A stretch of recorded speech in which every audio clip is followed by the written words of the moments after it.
let's learn how you can reset Facebook to default settings.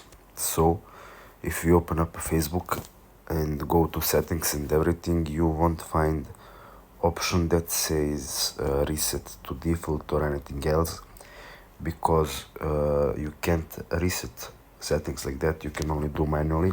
For example, if you go to menu and settings, how you can reset Facebook is by just going back and changing stuff to default by yourself. So if you can change the about your profile, for example, who can see your post, to friends, for example, it will be public by default. So you want to go click public and save, so that's the only way. Or you can create a new account that's with default settings and just copy and paste settings from that new account, default account, to your account that you want to reset.